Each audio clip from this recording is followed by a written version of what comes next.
Hello there, Lucifer. Hello there, Internet. Hello there, everyone. Hello, Wullie. How the devil art Hello. thou? I'm good, thank you. How the devil art thou? I'm good, man. I'm good, especially when Mr. Bronson Yeah, is on the screen. he's there, kind of like quite threatening pose in front of you there. Yeah, that's okay. We'll get rid of Mr. Bronson. Sorry, Charlie, but maybe see you later. So, bye. There you go. The magic of StreamYard's overlays. What can you say? I know. I've got to play about with them a bit more myself. Yeah, it's like they're interesting. They're very basic. But in a way, that's a good thing. Yeah, absolutely. Very basic. Absolutely. It's good to get a grip of. I'm just tilting the old Macintosh. So this evening, Thursday night is usually comic book gold or at the movies with me and Stato.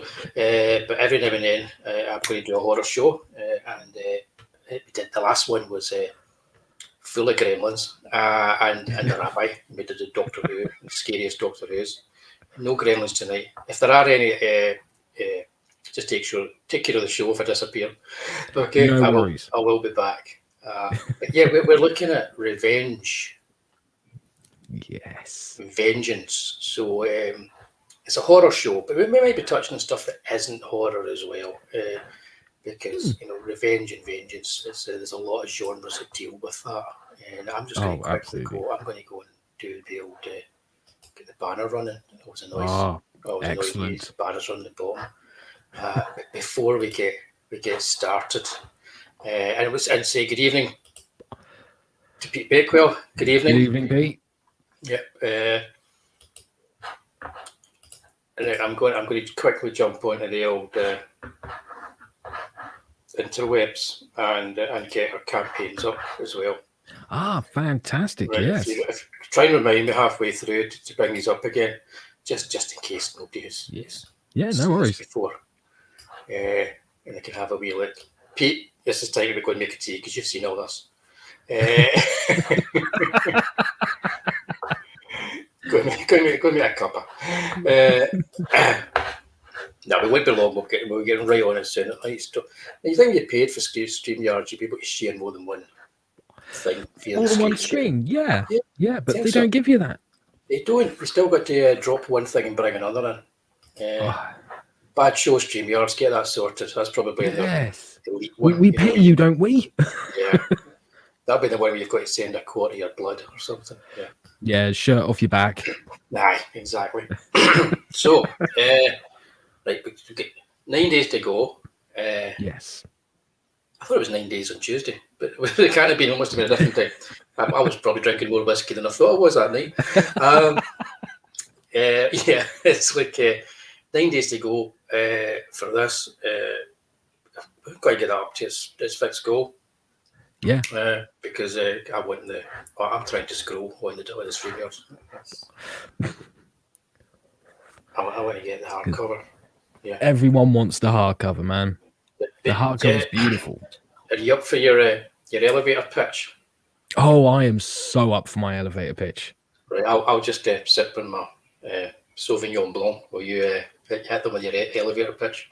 No worries, because the pitch ties in to this show, or the theme of this show, should I say, because Lady Satan, an angel in a killer's dress, is a revenge tale unlike any other. It takes elements of the thriller genre and the horror genre and blends them together with a noir aesthetic to tell a truly haunting revenge tale, a character-driven revenge tale. It is the story of Lucille, a stripper from France who survived being the lead in a snuff film, and since then she has become the vigilante Lady Satan, and she's gone from town to town taking down small-time crooks until she's ended up on British soil. And when she does end up on British soil, she discovers that the man who abused and tortured her in front of a camera is in fact a high-ranking British police officer who is under investigation from the MI5, and she has one chance and one chance only to exact her revenge.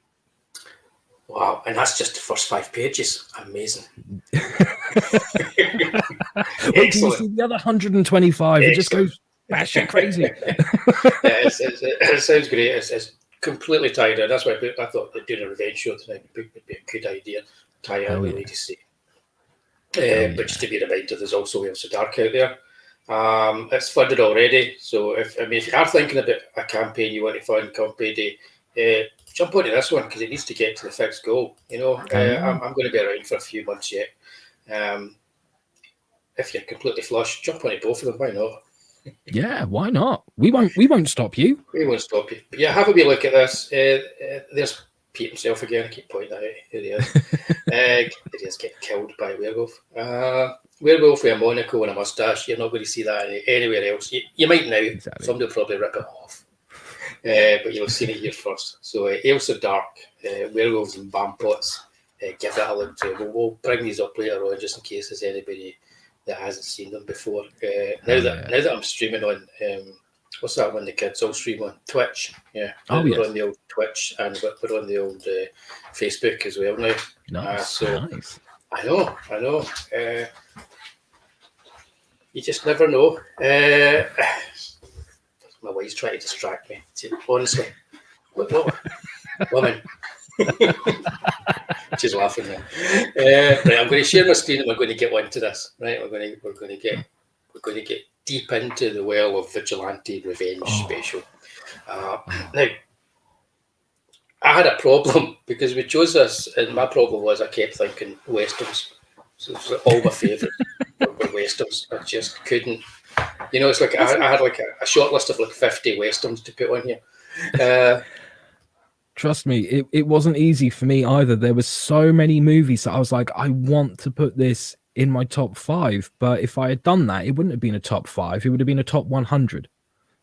Yeah, it was a tough thing to do. So did you set up a criteria for yourself when you were approaching it?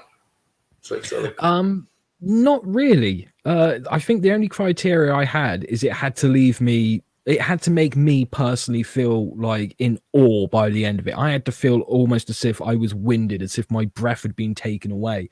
And that only cut the list down to about 10, 15 titles. So it was still tough after that. Right. Okay, cool. Yeah. No, mine was, because I had so many. I tried to get as many different genres and try and get a thread going through me. Yeah. So no doublers. We didn't double up at all, which is great. So we can get like a proper top 10 out of our top 5s. Absolutely. So without further ado, I'm going to have a quick check in the chat here. Evening, Stato. Yeah, good evening, Stato. The greatest revenge show was when we started to watch Dracula Istanbul. And I still have no idea what I did to deserve that. Yeah.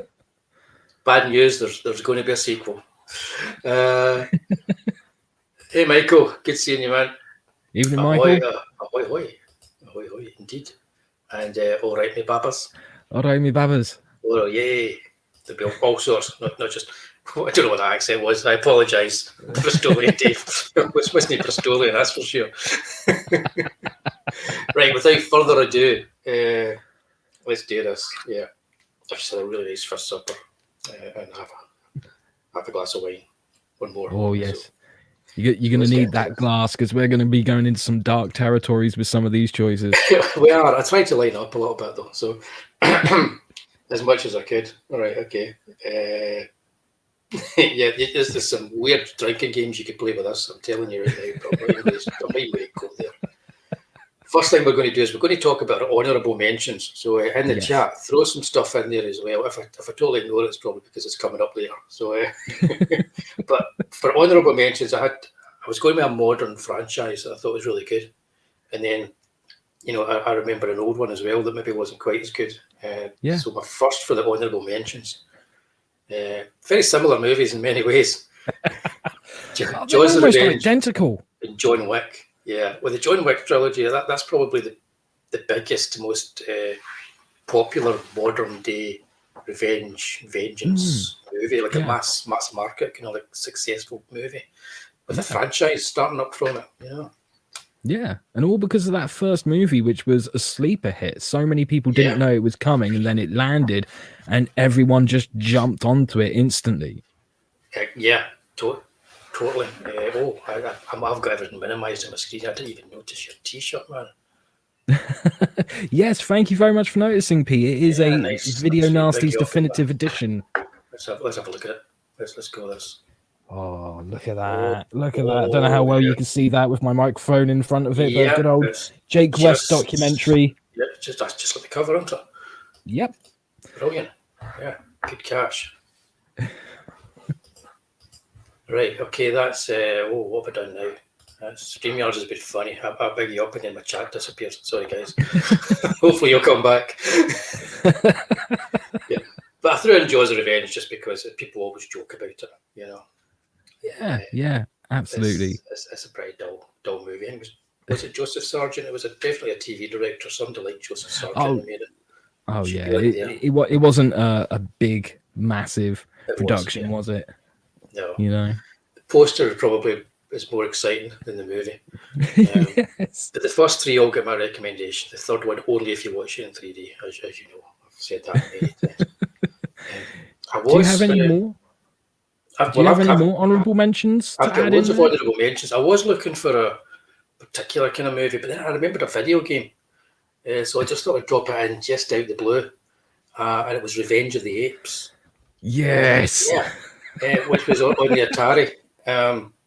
Which I'm sure was meant to be an official Planet of the Apes thing, but something went wonky. And it ended up as not an official Planet of the Apes thing, but Revenge of the Apes. I threw that in there just because I was on Twitter earlier on. I saw you guys chatting about stuff, and that just came to my mind. And I thought, okay, well, we're not going to talk about Planet of the Apes tonight, but I'll get it in there. Adams, yeah, obviously John would win. Now that's a movie I want to see. Yep, that's you never know the way lockdown affects people's heads, so maybe somebody right at this very moment. But let's get it. Get rid of the apes. Oh, easy. Okay, so here's your honourable mentions.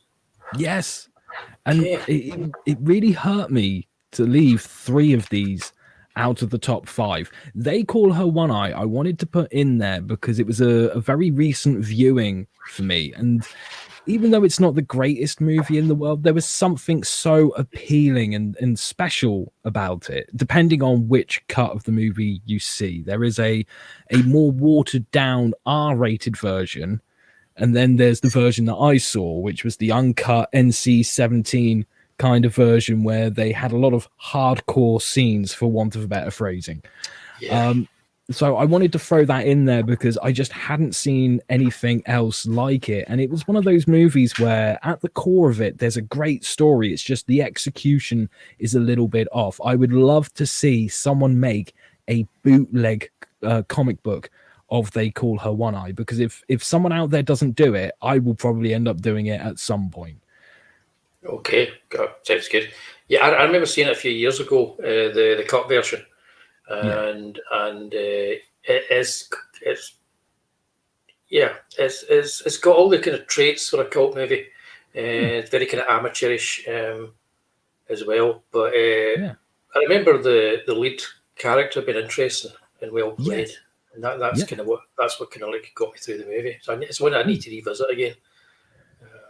But yeah. It's definitely worth, if you haven't seen it, it's definitely worth checking out. Obviously, if you're someone who's a little sensitive, you won't want the uncut version, and the uncut version isn't that easy to get hold of. The cut version is easier to get hold of, and it's probably safer for most audiences. Was it Synapse? So who was it who brought the Synapse. They brought them out 2 versions, and I think that one's sold out now and sells for silly money on the interwebs. Save your money. It's not worth silly money. No, definitely not. It's not worth silly money. I mean, for all we know, someone on the YouTube, a version of YouTube somewhere. Yeah, exactly.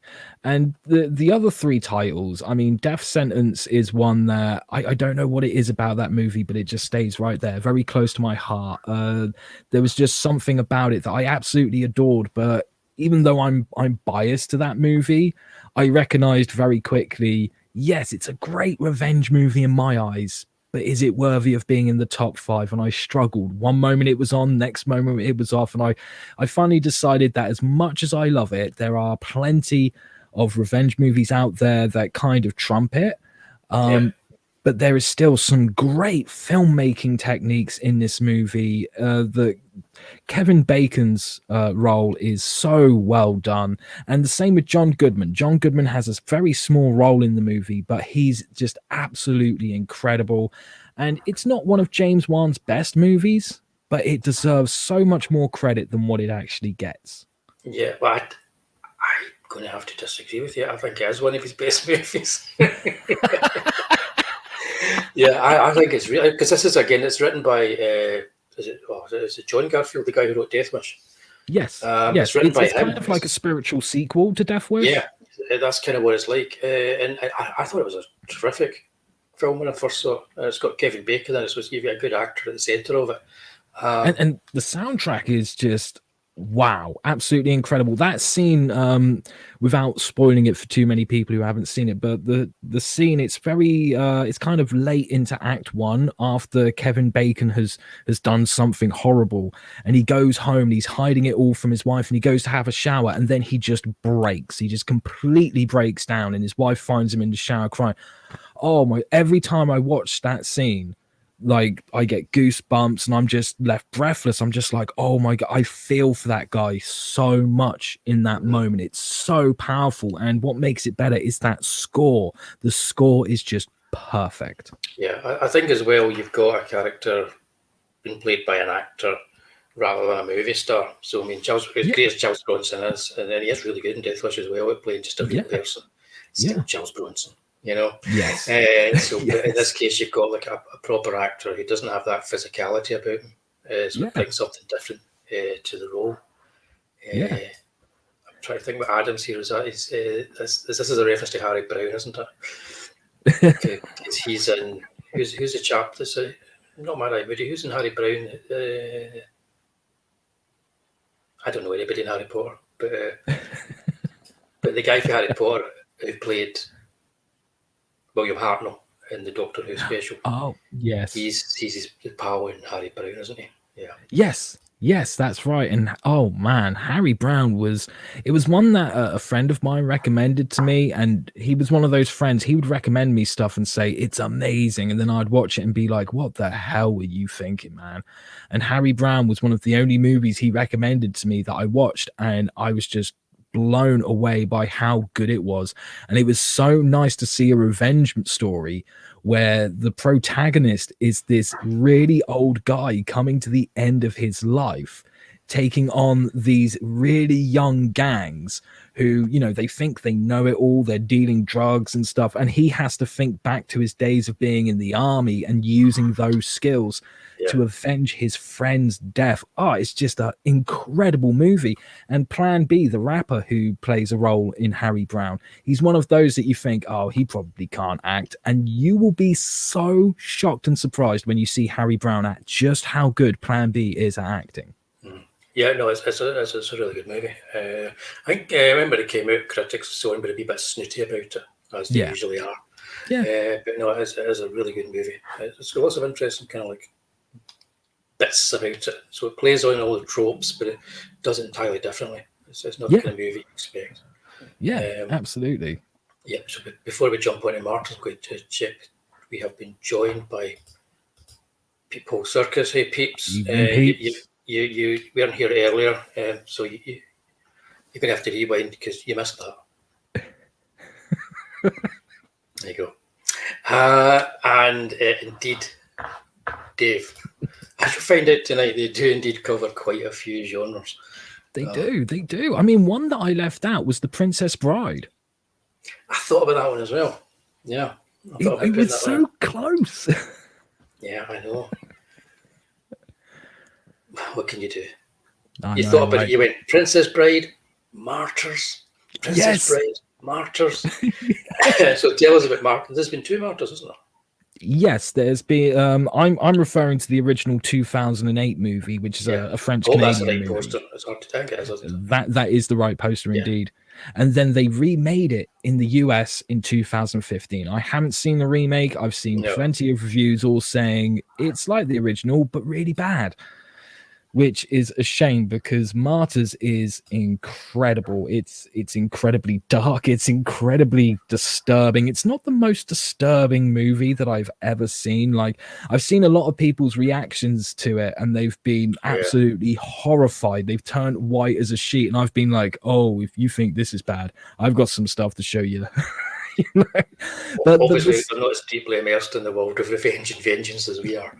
Yes, absolutely. And I think the main reason why I didn't put this in my top 5 was because the first act or so is a revenge movie, and you've got the setup to why this person wants revenge. But once you hit about the midpoint, all of a sudden it stops being a revenge movie and it becomes more a failed home invasion movie that turns into a very brutal horror movie. And I wanted to do my best to pick stuff that focused purely on revenge and didn't really change its subgenre halfway through. That was the only thing that was working against Martyrs and made it not appear on the list. Yeah, I thought that because there's one on my list. I was thinking that way, and then I decided, no, I'm going to put it on because, that was one of the things I was thinking about when I was choosing my 5. Yeah. Yeah. So, to say hello to Not My Monkey, Not My Hello, Circus. Not My Monkeys. I'm going to have a quick look in here in the chat. Yeah, there's they're talking about movies. There you go. That's a bit harsh, but tell us what you really think.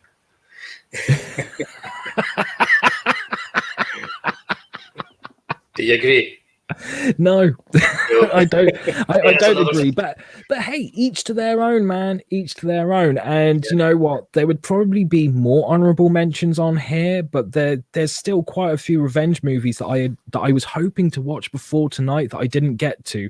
The Horseman, I Saw the Devil, and Daddy's Little Girl. Those 3 I was so looking forward to. I was like, I just don't have the time. Yeah. That's a good pick. That'd be a good the double Limey's bill with great. Harry Brown and the Limey. That'd be a good double bill. One's a kind of down to earth, gritty. The other one's kind of stylish, kind of 60s inspired. Yes. Excellent. Fantastic option. Suggestion, Adams. Fantastic. Okay. See, I haven't seen that, so as the starters mentioned it before. I need to get that watched. I think it might be on Tubi. I don't know. But yeah, good honourable mentions. I've got about like 100 of them, so we'll get quickly on anyway. Yeah, but some of the ones that you've got, I would have put in honourable mentions as well. Yeah, totally. It's things that were like the first Death Wish, because it really did start the ball rolling. The whole year. It was made by Michael Winner, who wasn't a great director, but when he put his mind to it, he was a good director. Yes. He put his mind to every third movie he made. I think he did that. He put his mind to it. Worked a lot with Charles Bronson, and the first Death Wish. What was interesting about the first Death Wish was it was a movie that he never actually got to take vengeance on the gang members. Yeah. So they attack his family, rape his wife and daughter, and he never actually got to get his vengeance on them. Which was interesting because it was a more realistic approach to. He had to deal with the fact that he had to do something. He had to take action. Yeah, he had to deal with his frustrations. So it's more. It was also more of a satire too, because it had all the stuff with the way the news was treating his character. So he became like an underground vigilante, shooting people on the trains in the underground, that kind of thing, in the park, and became a kind of cause célèbre of the kind of like the media and the people. So it was playing with lots of interesting ideas, all of which went totally out the window with the sequels. It's like we're not really bothered about any kind of subtext or any kind of serious kind of like qualities. Not a fan of Death Wish 2, so I'll put Death Wish 3 in as my next pick because it's just bonkers. It's totally mad. Absolutely crazy movie. No pretense to reality whatsoever. So that's why that's in there. It's also produced by Canon. Yes. But don't like to. It just doesn't work. I felt the same way. Yeah, those are the ones to go for because the first one actually tries to say something, and the third one just says, "You know what? Just have fun. We have an old guy killing young guys with a gun." Essentially the plot.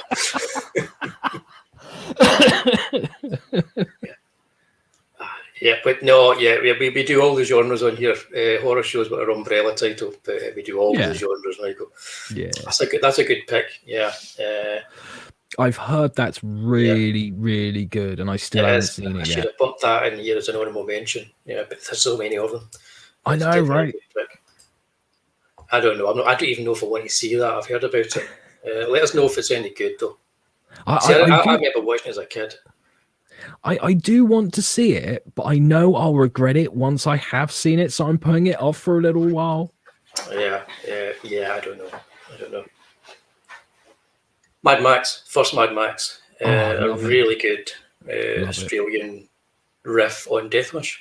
Yes, lovely bit of Ozploitation.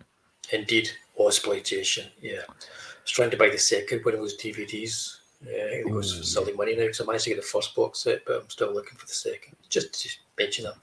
If anybody's got it and they want to sell it second hand, that's the second volume of Ozploitation.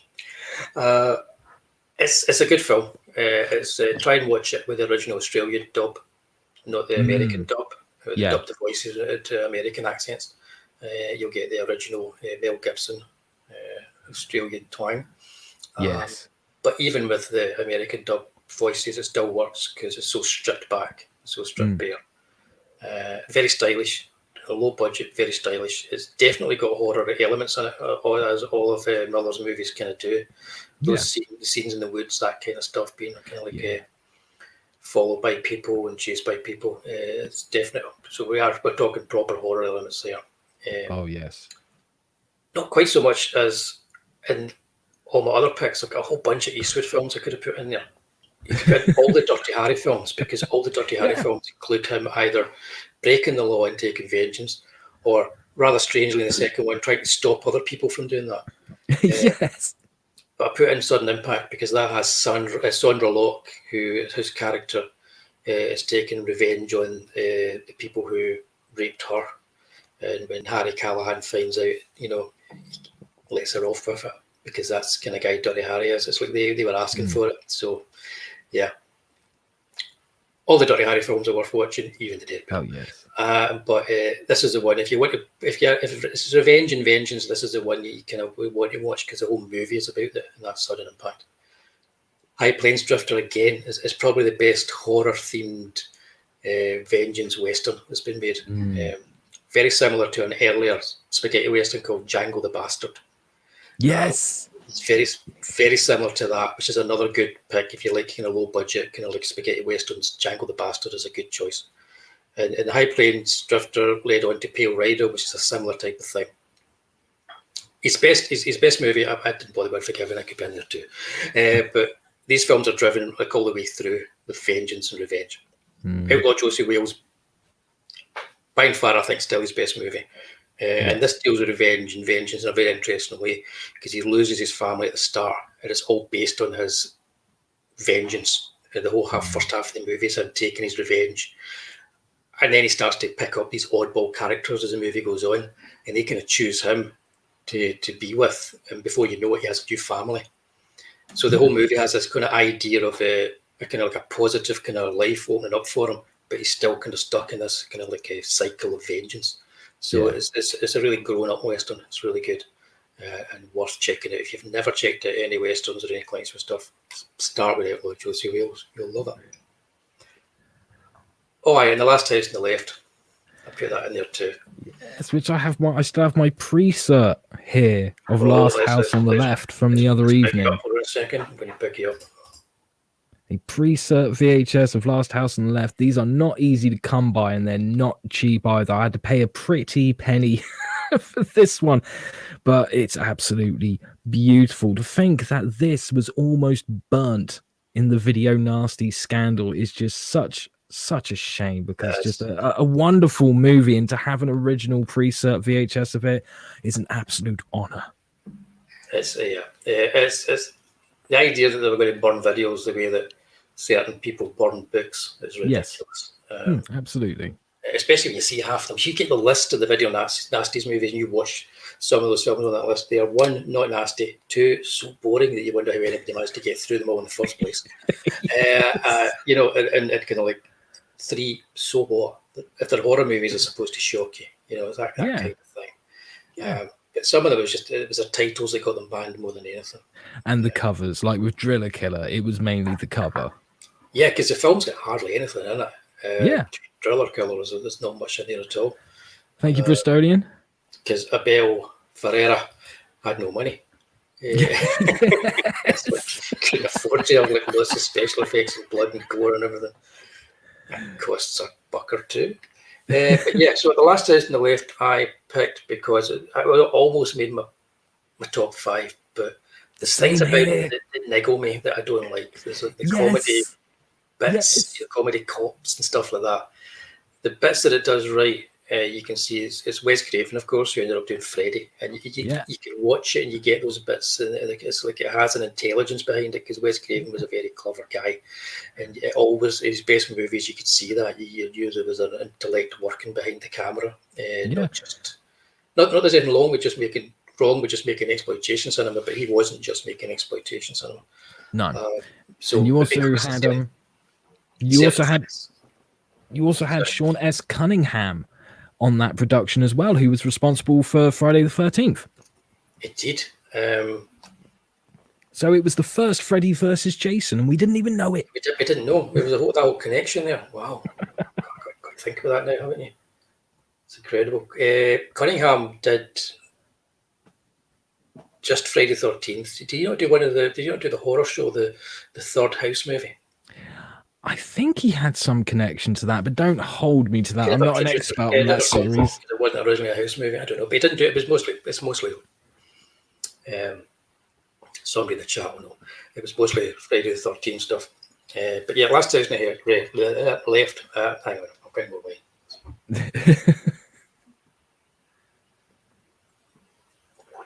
The last house on the left was the first one of these movies that had like a character that was raped, killed, and then her own family take vengeance and revenge on the killers. But it wasn't the first, but it was the first one done by somebody who'd actually seen the best of them all, which is going to lead us into my number 5 or number 10. I should have done this as a 10 down to 1. I'm going to get confused how to do that, which is The Virgin Spring. Ingmar Bergman's The Virgin Spring, which is the granddaddy of all revenge movies. I managed to get this into my top 10 with, not this, but I managed to get a Bergman film into my top Christmas 10 as well, so I'm thinking maybe try and do that for all of them, you know. Maybe difficult for Westerns, but for most of them I'll manage. If you've never seen a Bergman movie, most people have only ever seen The Seventh Seal because they've seen Bill and Ted, so they're watching The Seventh Seal. This is a good one to watch because it's a catalyst for a lot of horror movies and vengeance and revenge movies that you might have seen. It's got Max von Sydow in it, of course, from The Exorcist, Flash Gordon, and all these great movies in the 70s. And he was in an awful lot of Bergman movies. And it is the typical plot of like the family taking revenge for the terrible horrors inflicted on their daughter. And it's not it's pretty bleak. But as we're going to find out tonight, most of these films are pretty bleak. But it has a sense of optimism and hope in it, which a lot of the films don't have. So I don't want to spoil it because some of the films I think we just say to people, if you haven't seen them, give them a go. Yeah, definitely. What are your thoughts on The Virgin Spring being in our top 5? Now, The Virgin Spring is a movie that I haven't seen yet. Ah, right. Okay, this is one that I definitely want to see, but very quickly, I have to add this in. You mentioned Seventh Seal and how most people have only seen that because of Bill and Ted's Bogus Journey. Yep. In a way, Bill and Ted's Bogus Journey is kind of a revenge movie as well. I suppose it is. Yeah. Just throwing it out there. Yeah. But no, this is a movie that I've heard so much about, The Virgin Spring. And obviously, being a fan of Last House on the Left, you learn that this is where the inspiration for Last House on the Left comes from. So it's been one that I'm very eager to see. But because of my to-watch list constantly growing, it seems to be one that like slips by the wayside for a little bit. But after tonight, I'm going to have to hunt down a copy and actually watch it. Yeah, I think you can still get even just the DVD, the Region 1 DVD, fairly decent prices, I think. I don't know. Yeah.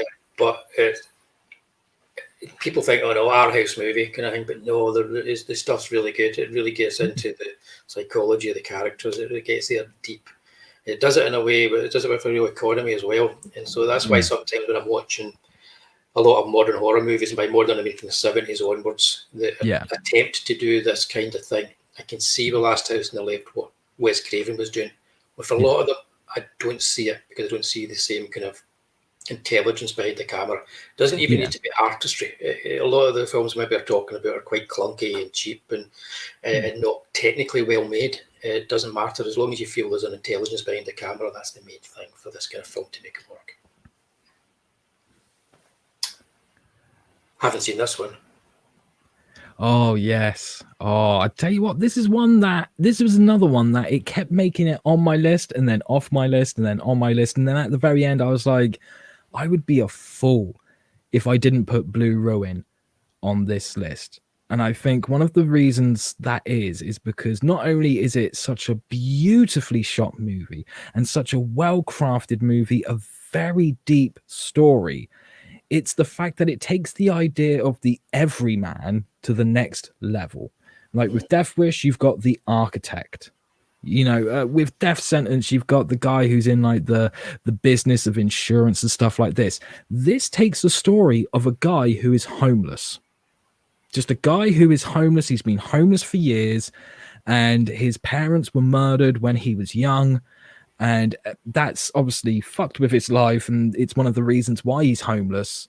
To then one day discover that the murderer of his parents is being released from prison, and that's the catalyst. He can't believe that the murderer has been let out. So he starts changing his life because he wants to exact that revenge. And believe you me, like, not trying to spoil anything here, he does exact that revenge, and he does it fairly early on. But instead of like a normal Hollywood movie would take that bum who has no experience, has never used a gun in his life, and make him super awesome, and they would give him some sort of backstory. It was like, before he was homeless, he was a ninja or something. And they don't do that with this. They let you know straight off the bat, he's never used a knife, he's never shot a gun, he has no expertise whatsoever, and he fucks things up constantly throughout the movie.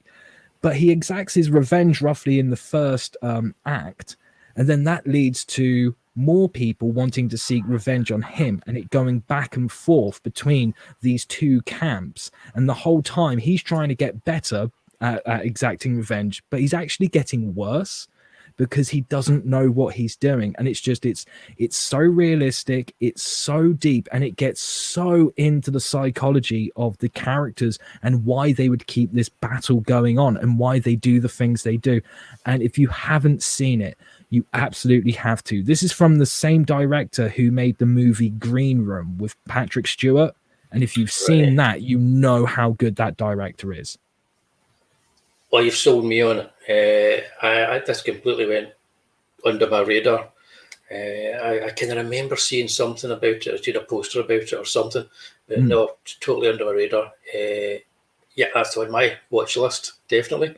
I tried to have a look, see if I could watch it this week, but I wasn't able to, so I'll get a copy of it.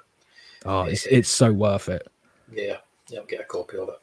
I managed to. There was one on your list that I hadn't seen. There's two that I haven't seen. There was one that I hadn't seen that I managed to get watched.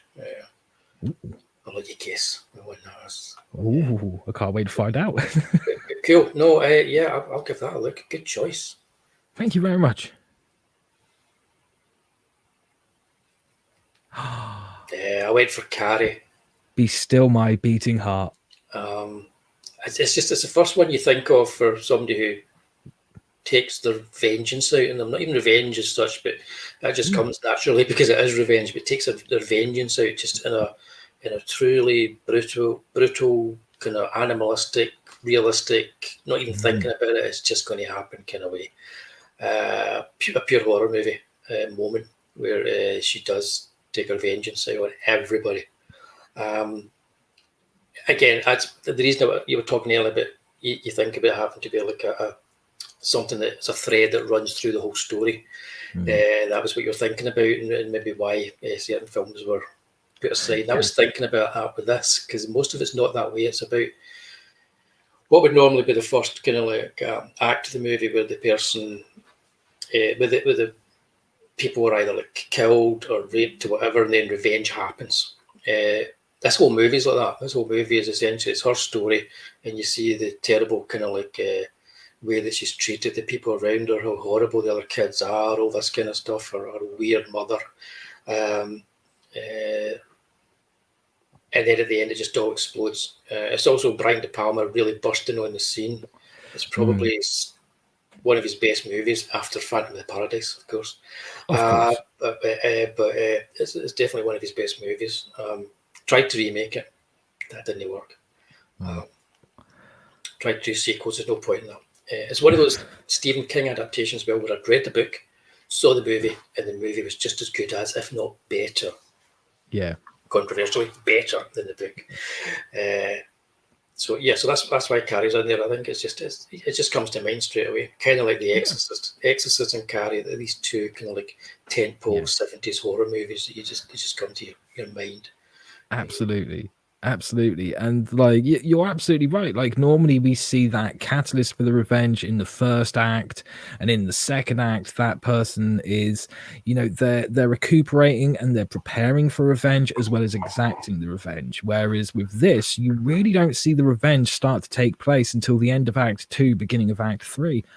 And Brian De Palma does this beautiful job of giving Carrie a reason for revenge in the first act, and then setting up and really earning it, so that when she does exact her revenge, you're not there going, uh-oh, she's turned to the dark side. You are cheering for her. You're just like, yes, finally. That's it. You enjoy the carnage that she brings about. Exactly. Yeah. So that's Carrie. There's not much more to say about that. It's like, if you haven't seen Carrie, change that. Yeah, exactly. Change it. Put the lights out. Best way to enjoy it. A good print as well. Pretty much good prints all the time now. It was back in the day, it wasn't the case. Yeah, but now we've got some cracking ones. Yeah, because the old De Palma split screen stuff looks terrible on the VHS because they have to pan and scan between it. Oh. Yeah. Right. What have we got next? Oh, yes. My God, the first time I saw this, it was one hell of an experience. This is another one of those movies that quite often gets put into like the top 10 list of the most disturbing movies ever made. It is truly a disturbing movie. However, I wouldn't necessarily put it in the top 10 of most disturbing movies ever made. But as a revenge movie... Again, I might have to disagree with you on that one. I've got some stuff to show you. That will make you think differently. But no, it is a disturbing movie. And one of the things that I love about this movie is so many people, they big up Memento, and rightfully so. Memento is a great movie, also a revenge movie. But people give credit to Memento for being a movie that tells the entire story backwards, and that isn't the case. You've actually got an A story and a B story, and it's the A story that goes backwards, and the B story goes forwards, and the movie ends in the middle of the story. Now, this movie truly tells it from the end all the way to the beginning. And when you get to the beginning, you will see the most horrific thing ever in this movie. It is the most horrible, disgusting, filthiest rape scene you will ever see, and it will keep you awake at night. And that's if you get past the first. That's not that's not the beginning of it as well, really, because there's so much more before after the halfway point. Yeah, exactly. And the first disturbing moment with the fire extinguisher was something that when I first saw that, I was speechless. Yeah, if I remember right, it kind of looks like there's CG stuff going on with that. But if I remember rightly, but it's a pretty shocking scene the first time you see it. And if you don't know anything about the movie and you go in blind, which I kind of did the first time I watched it. Well, I say the first time, I haven't watched it again. I'm just playing on my memory from a few years ago. Same here. It's kind of because it's not what you want to watch again. So we're choosing a movie here that you maybe don't even want to watch this, guys. Okay, but you kind of do. You kind of do. If you like horror movies and you like extreme horror, you kind of want to watch it. It's not even a horror movie. Yeah, it's out of this world. You will not see a movie like this. You will hear of loads of other movies that have the same plot. You know, someone's girlfriend or fiance or whatever is raped, and this person goes on a quest for revenge through the rapist, right? But it's not being told like it's not even that. It's like it's her current boyfriend and her ex-boyfriend. They're in this triangle, but they're all friends. And it's the current boyfriend and the ex-boyfriend that go on the revenge. Yeah. And if I remember correctly, the guy that rapes her is a gay guy. Yeah. Which gives it a whole new fucking level. Totally screwed up. The whole movie's completely screwed up. I can imagine, because it's Monica Bellucci and Vincent Cassel. I can imagine this playing at art house theatres and a lot of people going and not having a clue what they were just about to see. Yeah. And being completely shocked by it. But because it's got Monica Bellucci, Vincent Cassel, and that kind of calibre of actor in it, it brings a whole kind of new kind of like level of sophistication to the roles that they're playing. Yes. So they become characters more so than most of these films allow the actors to be. I think sophistication is the perfect word to describe this. Once you get past it's dark and disturbing, there is something incredibly sophisticated about this. Watching this movie is like watching a car crash. You want to look away, but you just cannot, because you cannot believe what you're seeing. I don't think the camera really stops until it gets to the rape scene either. It's constantly moving. It's almost as if you imagine a film playing forward, it starts at a slow point and then it starts to get crazier as it goes on, and then at the end it's like Michael Bay throwing the camera a bit like a nutter. This film starts with the camera constantly moving as if everything's discombobulated and weird, and it smooths out kind of as the film goes on, but it gets more horrific. It gets more under your skin. So it's definitely a good choice. I wouldn't recommend it to people, though. I think you kind of have to be a horror fan to really want to kind of like even dive into this film. Yeah, absolutely. Like, you know, if you've just started dating someone, and you say to them, "Hey, let's watch a movie at my place. Don't put this on." Ease them into things first, and then, you know, test the waters, see if they're actually strong enough to handle something like this. I suppose. Well, it depends on how cruel you want to be, you know. I would just say don't show them it. Right, moving swiftly along. Right, okay. I don't Ms. 45. Hang on a minute, I need to bring this up. So it's super disturbing. That's another one for the list. Yeah, it's super disturbing. Good man. Go for it. We've already mentioned the director and his video nasties classic Trilogy. Yes. I don't think this was the movie he made afterwards. This is directly after that. Then he made the China. Was it China Girl? The one with David Caruso. It was like Romeo and Juliet with gangs. I'm not sure. I've always known it as he made Driller Killer, then Miss 45. Driller Killer, Miss 45. I don't like to do this. I could be wrong though. I'm going to think. Yeah, best to Google it just to be safe. I like to just get them wrong and then have Peter Starker or somebody tell me in the chat. Because I was trying to get these films in. Okay, yeah. He made this before he made China Girl. Was after this. There you go. Driller Killer, Miss 45, then Fear City, then the pilot for Crime Story. Tell you, there's some kind of cosmic thing going on here, because we were talking about that just Tuesday night with Startle. Yes.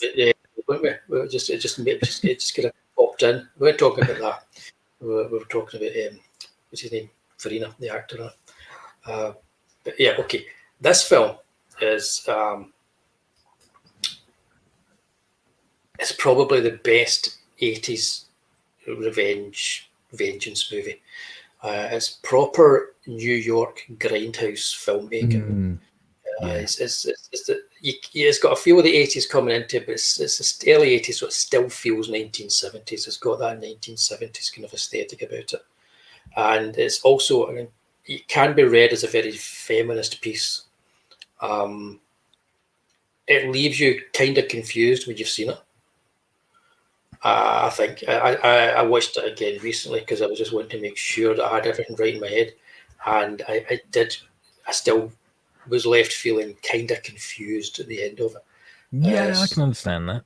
Yeah, it's simply because I think it wants you to be that way, you know. Yeah. So it's this Zoe Tamerlis, I believe it's her name. To check it.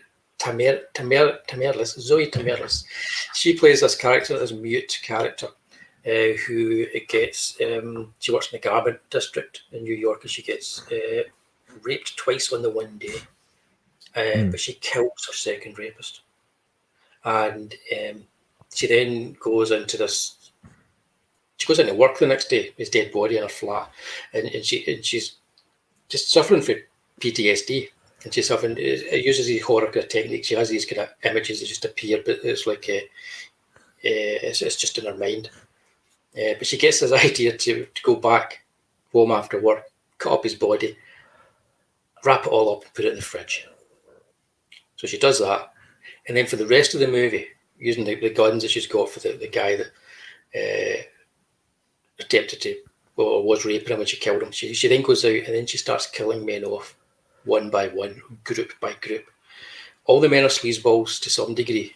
It doesn't matter whether they're incredibly nasty or just a kind of like a construction worker who wolf whistles. It doesn't matter. She will kill them. And it does it, and some of them are kind of in a very stylish kind of way. She takes a whole bunch of guys that are surrounding her in the park, really threatening, and she takes them all out one after the other. And that's essentially most of the movie is her doing that. Yeah. And she has this kind of like neighbor who's a kind of nosy neighbor with a dog. Apart from that, that's the only person she interacts with outside of her job. And it's an interesting movie because I don't want to spoil it, but if you watch it, because if you do watch this movie, when it gets to the end, you see the whole kind of feminist kind of thing about it. It's just men, just men. Yeah, and it's totally understandable when you understand this character, and you're kind of like, yeah, I can see where she is, what she's doing.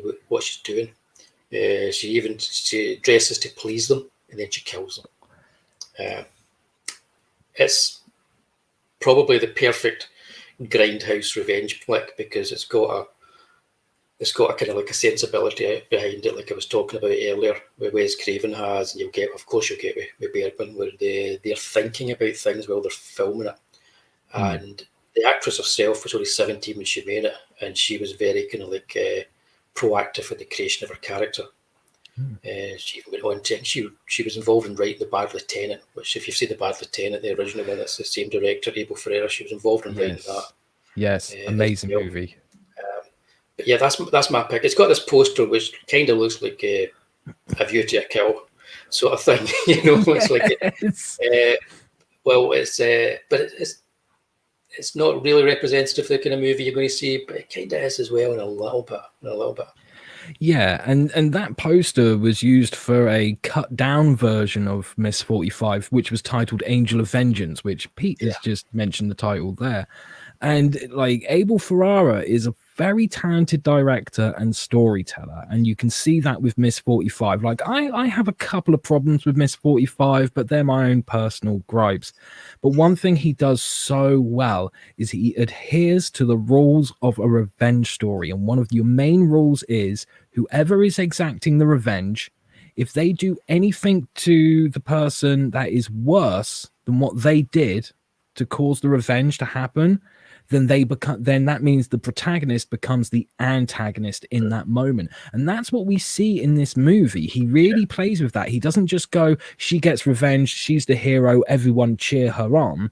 He really plays with that thin line and saying like, yeah, how far can you go before you become the bad guy? And he also utilizes a trope that you don't really think about with revenge movies. It's more in the rape and revenge movies, like that subgenre of exploitation. But the majority of the people who are wronged, who go out for revenge, are mute, or they hardly say anything at all.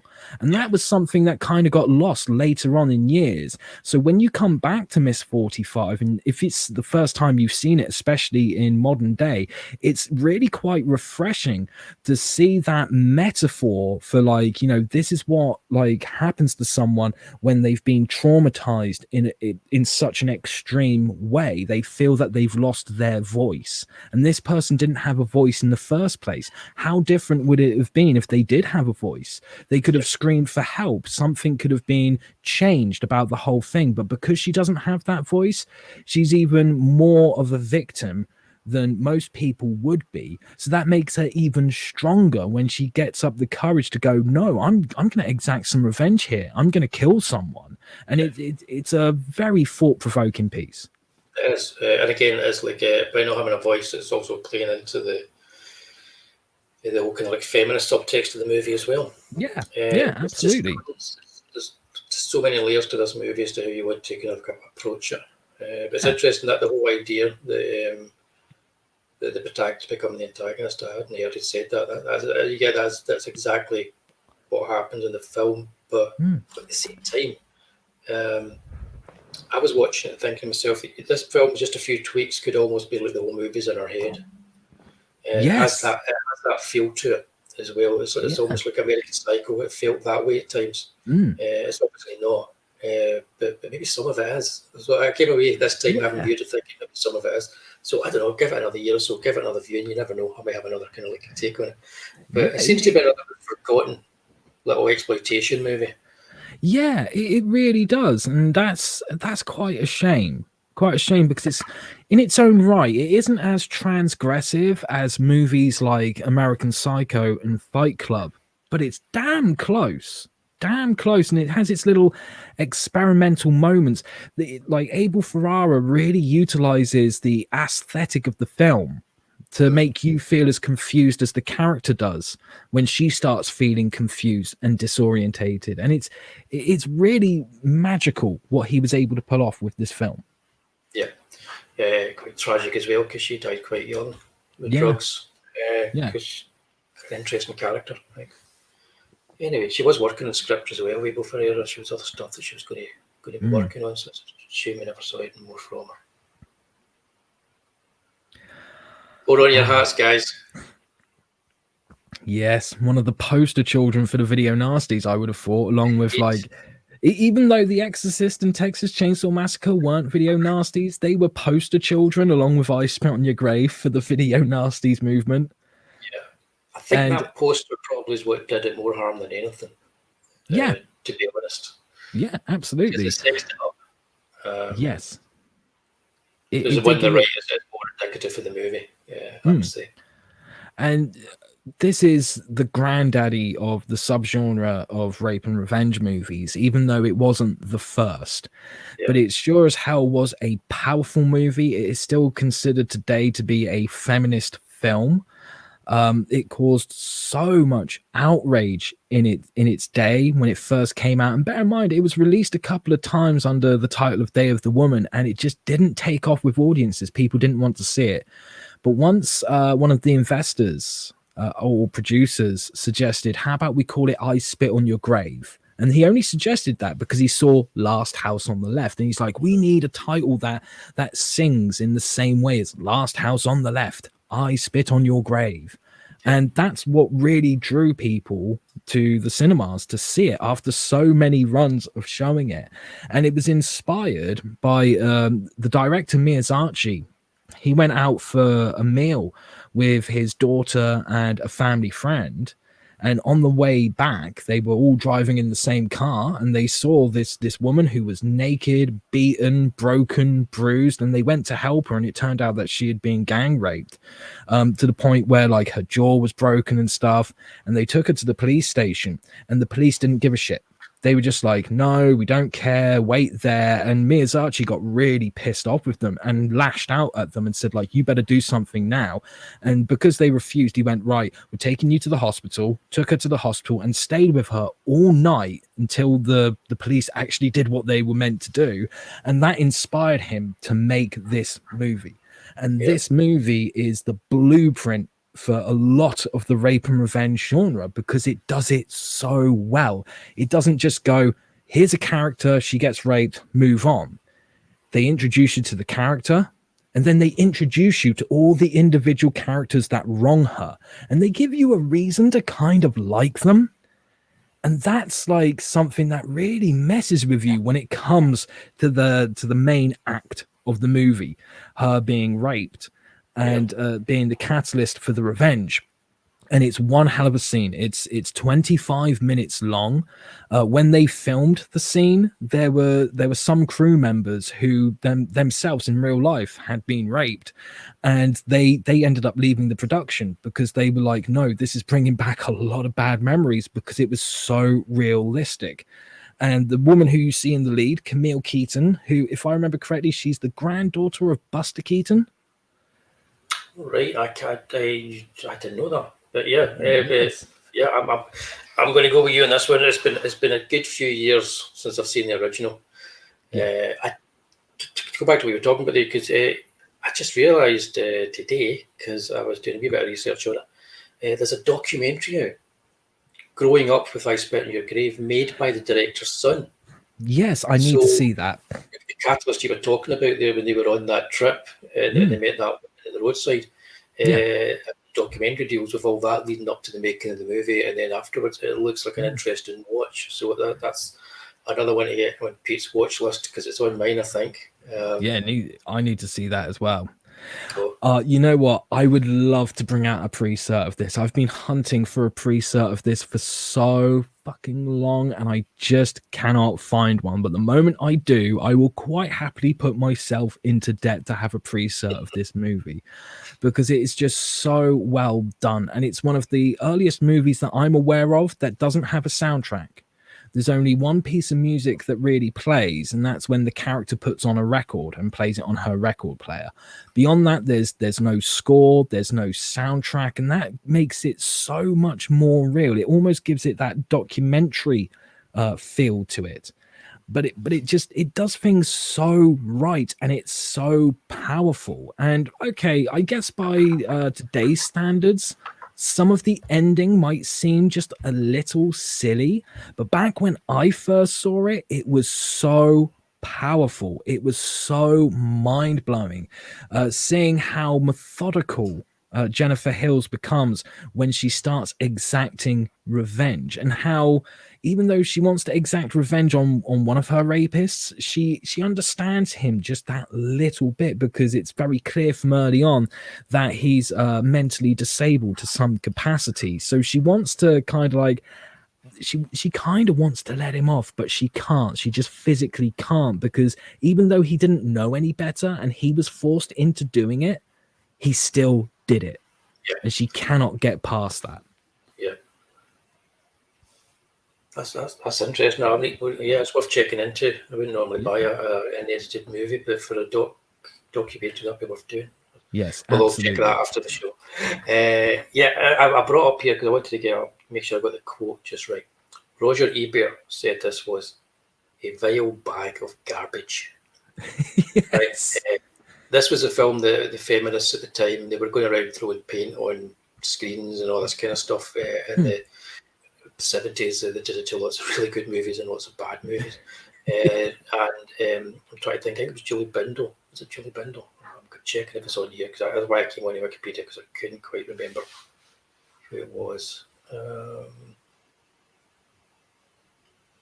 Have you read the book Men, Women and Chainsaws? No, I haven't.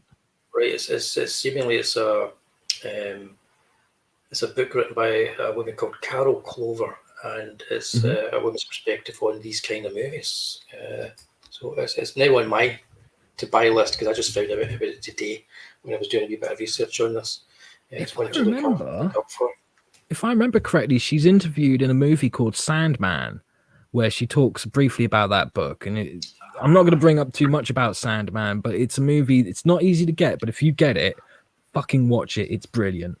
Yeah, that was right. Julie Bindle, she was one of the ones that was there protesting when the movie first came out. But she since has reappraised and said she was wrong. It is more of a feminist movie than a lot of the movies that purport to be actually are. It's a movie she doesn't like as The Accused. So she would favour this over that. She still doesn't like it, you know, but she has come around to thinking it is actually what it says it is. It's trying to do what it says it does. Yeah, so it's interesting that people kind of like reassess their views on this.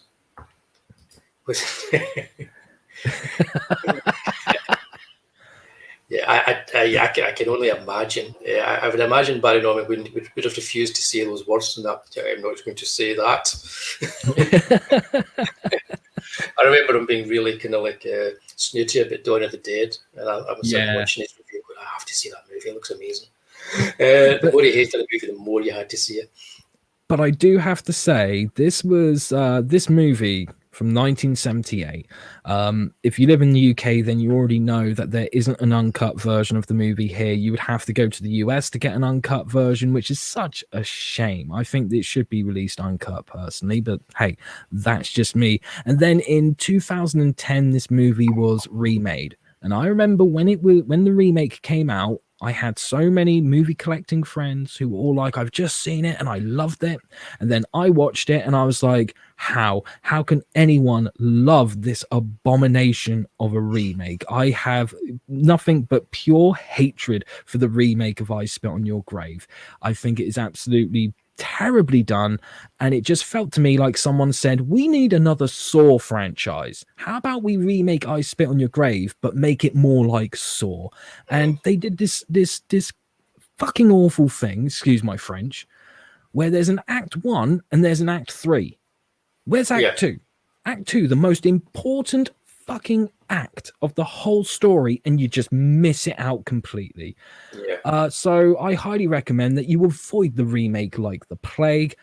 But if you haven't seen this, do give it a go. Just bear in mind, it's not the easiest watch. If you're not feeling too good, if you're feeling a bit down and depressed, don't watch it.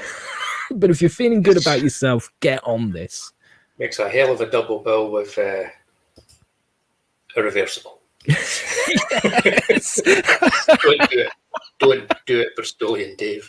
I could see what they were doing with the remake. I do have a sneaking like for one sequence, and it's a sequence with the hooks on the eyelids. See, if I was going to let any sequence pass, it would be the one with the shotgun.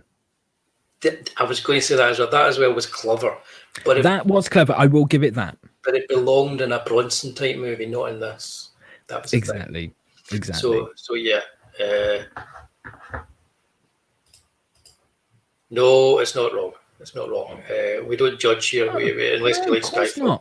Of course not, Dave. If you like it, hey, look, each to their own. It's just my personal opinion that I don't like it. And if you ask for my recommendation, I'd recommend this over the remake. But if you like the remake, nothing wrong with that. More power to you. I'm glad that you enjoyed it. It just didn't work for me. Stato's trying to shame us all. There you go. Stato, that's fine. Everyone has their limits, completely understand, and I have more respect for you because you've actually stood up in front of everyone and said that. And that takes a lot of bravery.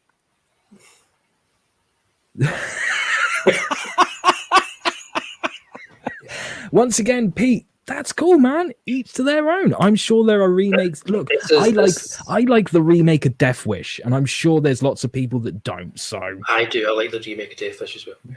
I'm not the biggest advocate for this film, I've got to say. It's never really resonated with me, but I totally get what they were doing with it.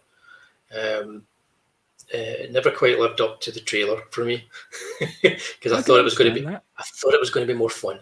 And sometimes with exploitation movies, there should be a level of fun about them. This has very little, and you could even say that about maybe the start, but no, very little. So it's never really resonated with me. But I totally get why it's on your list. It would have been in one of my honourable mentions, but I knew it was on your list, so I didn't bother putting it. Right. From this has a bit of nice comedy. Yeah. Yeah. There you go. Ta-da. Theatre of Blood. Lovely movie. Nice comedy. I think we can all agree that film critics deserve to be, killed by actors.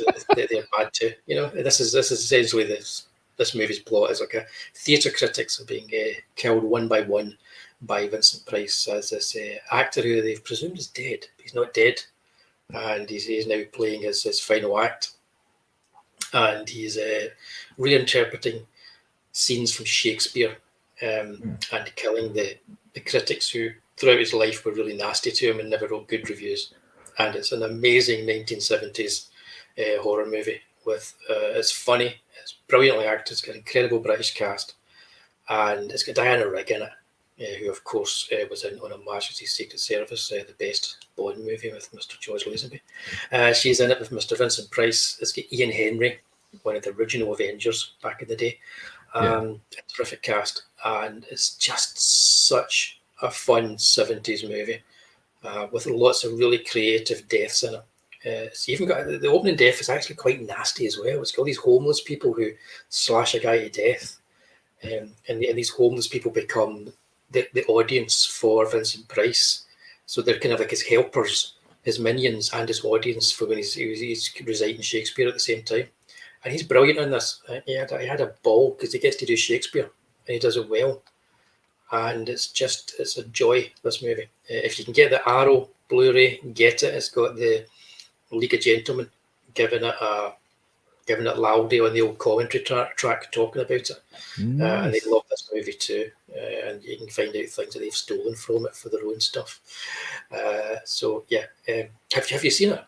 No, I haven't. Oh. So this is now on my to watch list because everything you've just said from your very first few words of like who doesn't want to kill the movie critics, sold to the man with the barking spider. I am all over this like a rash. Yeah, that's that. See, I always say that there are good critics out there. They're very few and far between. And Ian Henry in this, although he's never given Vincent Price a particularly good review in the movie as a character, he's probably the only thing. He's probably has one of the good ones. Because he's got a fairly good excuse, kind of, not really, as to why he hasn't. But nowadays there are no real film critics. There's one or two maybe, but they don't know much about films. They tend to be either shells or people that are just out to kind of like be controversial or whatever. Yeah. Not like us in our chat, the people in our chat, we could get anybody for our chat to be a film critic and they would do it coming from the heart, Yes, that's what's absolutely. for most of them. This movie is proper British old school 1970s horror with an icon at the centre of it. And you get that Arrow Blu-ray and put it to the top of your watch list. You'll love it. Rock on. I'm down for that, man. I was going to talk about maybe some of the deaths in it because they are so good. But if you haven't seen it, I don't want to talk about them because you'll think to yourself as well, this is incredibly sick for a mainstream comedy horror movie. You'll think watching something with that, this is incredibly sick. In a good way. Okay, cool. Fantastic. I'm going to be watching that ASAP. I'm having a wee quick look at the chat. Am I missing anything here? Did we say that you liked the two sequels? We're back to Grave. Hey, I haven't seen the two sequels, so I can't comment on that. But no, once again, there's nothing wrong with that, Dave. Nothing wrong with that whatsoever. I watched the third one because it was the same lassie that was in the first remake. Oh, okay. I thought she did an okay job. So, hey, I'm going to go. So I don't know. I couldn't tell you much about it. I maybe saw about 20 minutes of the whole movie. Let's have a look. What's this? Oh, I Spit on Your Grave, Deja Vu, the official sequel, because there was a couple of unofficial sequels. It's almost as long as Avengers Endgame, mate. It's fucking crazy. But this is the first official sequel because there were a couple of unofficial sequels that I think one of them was made by Miyazaki called Don't Mess With My Sister. Right. No. I don't know if I could. Maybe bargain, but I might get a copy. But it's the time to watch it. I don't know. I don't know if I have the will. I wanted to watch Deja Vu And then I saw the runtime and I was like, now, if you were an hour and a half, I'd watch you. But because you're 2.5, 3 hours, you can get bent. Yeah, you get 3 Jess Franco movies in that time. Exactly. I'd rather do that. Good evening, Ginge. Thanks for joining us. How the devil art thou, Ginge? How the devil art thou? But yeah, they are Stato. Yeah, I noticed that. Yeah, I wonder if that one's on it as well. It might well be. It's amazing what's on. I think Irreversible is on Tubi. Yes. Yeah, awesome. I noticed that was on there. I don't know if it's cut or not. I don't know if they cut the stuff on there. They might do. Even though it's such a disturbing movie, you've got to see it uncut.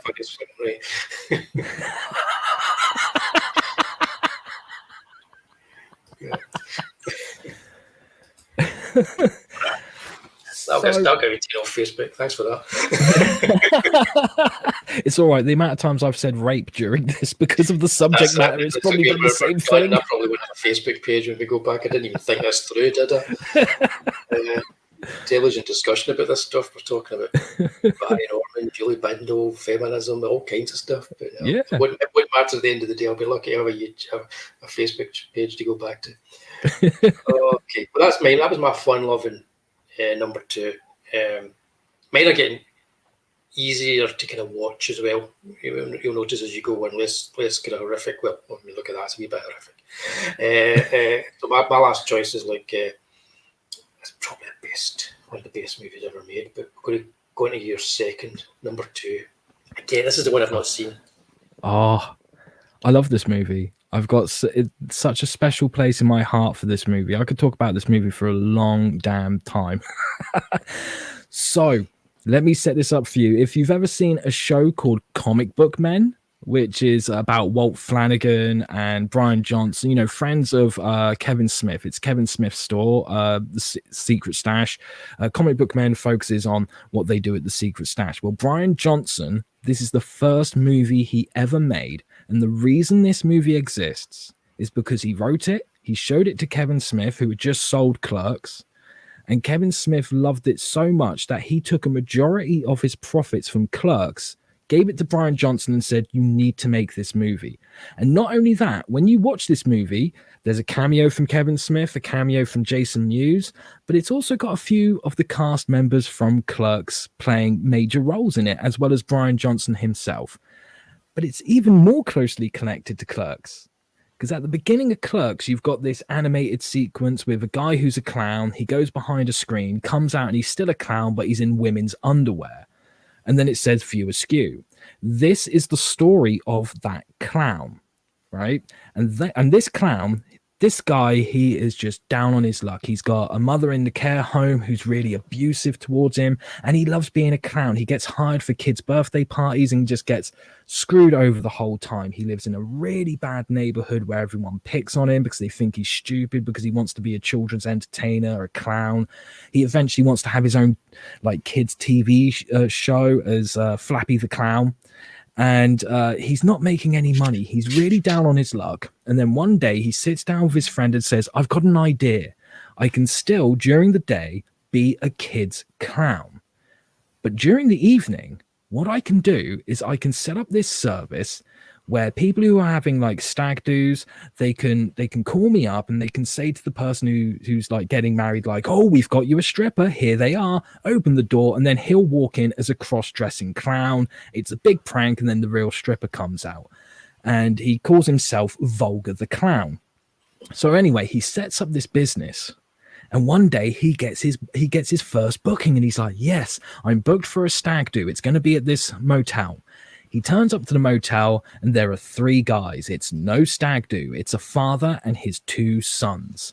And they intend on doing really bad things to him. They fill him with drugs, they fill him with booze, and then they brutally rape him. Sorry, guys, I had to go there, I'm afraid. And he tries to recover from this the best that he can. It's such a traumatic experience for him. He's only told his best friend, played by Brian Johnson, who's you need to go to the police, and he's like, no, I can't go to the police. It's bad enough for women when they've been through this sort of thing. It's even worse for a guy. What's going to happen to me? It's just going to make my life worse. I just want to move on from it. And then one day he gets called for a kid's birthday party, one that he had been booked for a couple of years previously, but couldn't do it because there was a dispute going on between the father and the mother. So he's gone back there to do this birthday party. And when he gets there, the father has got the little girl that the birthday party is for, and he's holding her by gunpoint and stuff. The police don't know what to do. And he takes it upon himself to save the little girl. And it's broadcast across the news. This clown saves this little girl. And because of that, it springboards him into a better life. He ends up having his own kids' TV show as Flappy the Clown. But also, the people that raped him see it. They see that he has now become famous, and they start blackmailing him because it turns out that what they did to him, they videotaped the whole thing. And they're like, oh, how bad is your life going to be if this videotape gets out? We'll send it to the news organizations, this, that, and the other. You need to start paying us money. And he decides on a better approach, and that's to get revenge on the people that raped him. And that is what the story of Vulgar is. Sold me on it. Yeah, but I got to admit, you kind of lost me at the start because you said Kevin Smith a couple of times. So, and I was like, oh, no. But no, you've sold me on that. That's one that's definitely worth watching. And most of the chat haven't seen it either. And most of them haven't even heard of it. And there's a question there. Yes, it's an excellent cover. It's once again, there are some brief scenes in it that are a little silly. They're a little fun. But the majority of it is very thought-provoking, very dark, and there's one scene early on, that kind of like the main scene, the main catalyst, where they do this wonderful theater of the mind thing. They don't show you everything; they kind of hint at it, and then they show you what the main character, Vulgar the Clown, is thinking in his head to take his mind off of what's going on and what's happening to him. And it's almost got this kind of like David Lynch feel to it, which is really abstract and stuff. And the dialogue is absolutely there's some parts of it where you think the dialogue's a bit flat, but there are other parts where the dialogue is so powerful. It's a real gut punch, and it's just, I cannot recommend this movie enough. Yep, sold me on it. I think most of the chat as well. We're going to be looking at this. Excellent. I've got to tell people now, there is no UK release of this. You will have to try and hunt down a US DVD of this, because for some reason it never made it over here. It was submitted to so many film festivals, and every film festival it was submitted to, it got rejected. Just the wrong time to be submitting a movie like this, no doubt. Yeah, absolutely.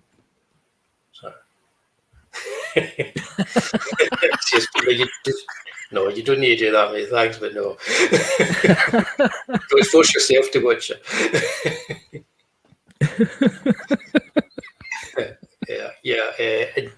Bristolian Dave is saying, if you're watching us on YouTube, please do indeed hit the like button.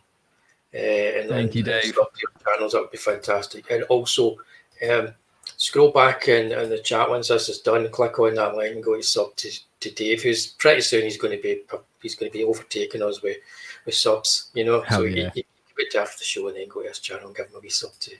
His collection's unreal. The amount of movies that the boys got, unbelievable.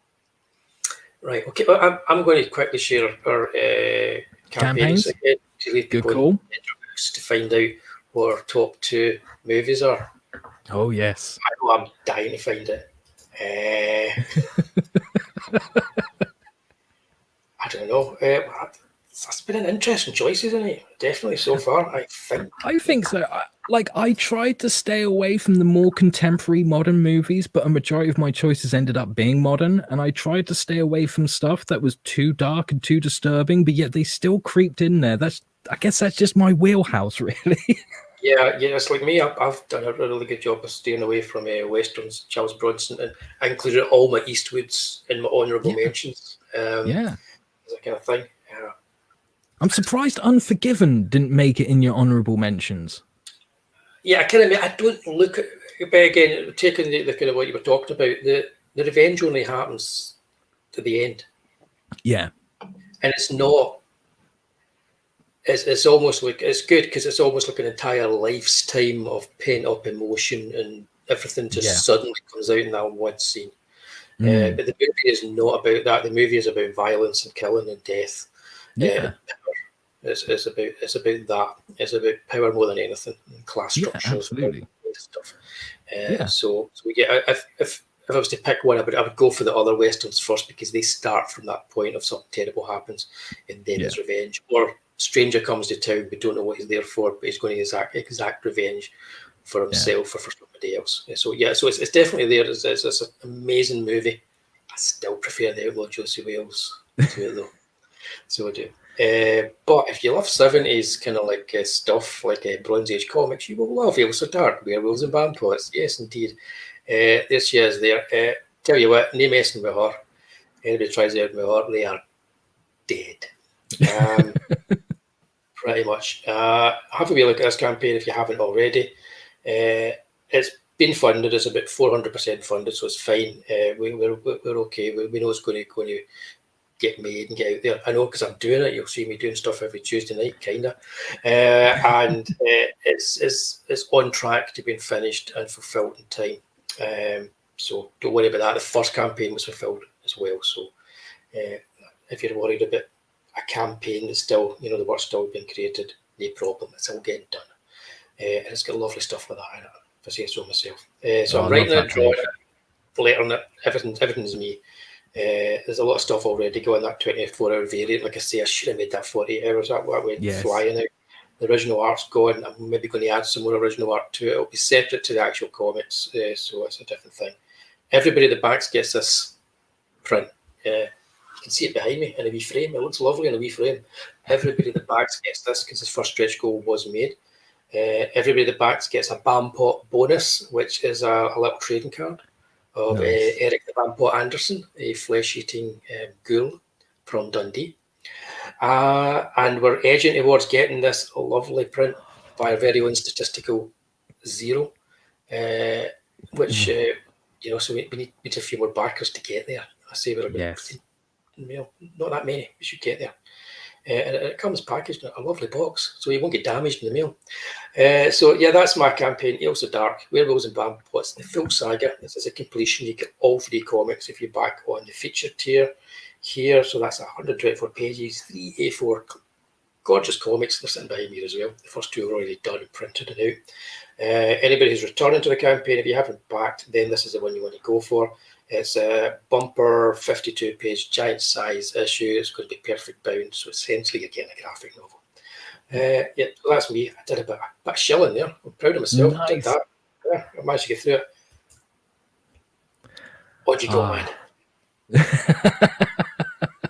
Once again, for those who didn't hear it earlier, this is my campaign, Lady Satan, An Angel in a Killer's Dress, a 130-plus page outlaw comic. This is not for your children, and this is not for the easily offended. This is a revenge tale unlike any other. It takes elements of the horror and the thriller genre and blends them together with a noir aesthetic to tell a truly haunting, character-driven revenge story. The story of Lucille, a stripper from France who survived being the lead in a snuff film. And because of this, she becomes the vigilante Lady Satan. She's taking down small-time crooks as she travels from town to town until she ends up on British soil. And when she does, she discovers that the person who tortured and abused her in front of the camera for that snuff film is a high-ranking British police officer who's under investigation from the MI5 for some very naughty things, which means she has one chance and one chance only to exact her revenge upon him. Excellent. And anybody that's stuck with this entire show is just the kind of person that's going to be looking at this book, I think. Yes. That's it. I've done a bit of advertising there. Fantastic. That's enough of that. Can't be bothered with shell streams. Done so many of them. But maybe somebody watching on the old Twitch. There's usually one person watching on Twitch. Don't know who they are. There's at least one and person. Bless that one person. Whoever you are, love you. So there you go. Yeah, we got a wee mention earlier on. We got a mention. We had a little mention of Jaws the Revenge in tandem with none other than John Wick. So we roll. What can I Hell say? yeah. I need to bring the screen back up because, as I was saying, they don't let you share more than one thing like that on the screen. So there you go. We're back. Yeah, for those of you who came in late, thank you for turning up. More than anything. Yes. Our honourable mentions. I'm just going to quickly go through this. We'll go to our number ones. Our honourable mentions. We started with Jaws: The Revenge of the John Wick series. A bit of a laugh, really, but the John Wick films are great.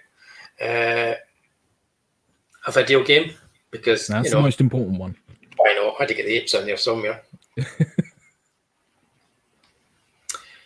Honourable mentions, they're all kind of like worth checking. I noticed as well, Harry Brown is on Tubi. Is it? Oh, fantastic. If you've not seen it, it's worth watching. There's another one that we've not talked about yet that I noticed was on too. My honourable mentions there as well are all worth a look. I personally, I would avoid Death Wish 2, but Yes, I second that motion. Yeah, Arte, foreign subtitles, love it. Haven't seen this. This is Lucifer's told us all about it. We're all going to try and get it watched now. Classic. If you've not seen it, what's wrong with you? I recommend a stiff drink before, during, and after if you're going to watch this. Okay. And book a therapy session. Proper late 70s, early 80s New York grindhouse classic. The ultimate video nasty, I would say. By far. Quality Vincent Price for the 70s. Three touch of class. And something that only Lucifer Storm has seen, so we're all going to end up watching this now and try and find copies because it seems really interesting and one worth a look.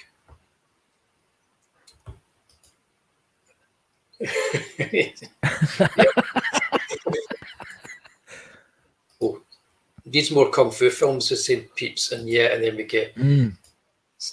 Yeah, okay. Here's the thing. Yeah, there was only so many slides I could put together. We've missed, like, we've also missed out on stuff like The Crow. How did we miss that one out? So many. I was going to put in Fist of Fury, the original. Yes. And then I thought maybe just Enter the Dragon because it's so polished and it's a famous one. But there's again. Then I would have gone down the whole route of like kung fu films. I just decided to exclude the kung fu films and keep it more kind of like horror based and what you're about to see in a wee minute. But yeah, there's so many of them. And I also was thinking that there's a good chance that we might do a special in the future, when it comes to Hong Kong movies. And we could probably do two Stato at the movies at the horror show because it's a category 3 movies for Hong Kong. We'd probably make a good horror show special at some point. Yes, definitely. This doesn't get me kicked off Facebook. That will.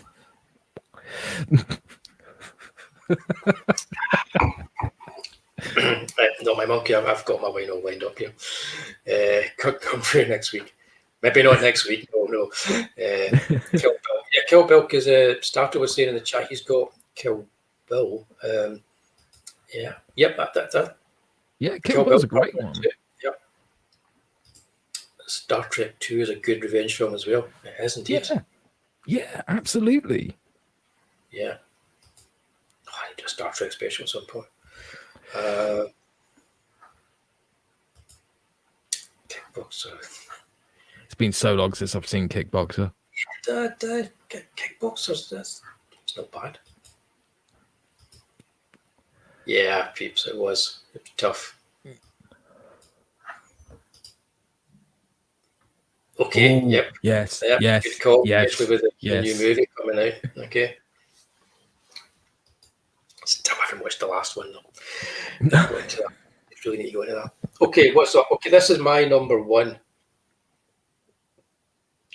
There you go. It's Once Upon a Time in the West, starring Charles Bronson. It's the ultimate spaghetti western. It's pretty much, depending on how I feel any given day, it's pretty much the perfect movie and the best, most cinematic movie ever made. Depending on how I feel every other day. I would say on Monday, Wednesday, Friday, Sunday, that's what I believe. it's just one of my favourite movies of all time. I knew I had to put a Western in here. Yeah.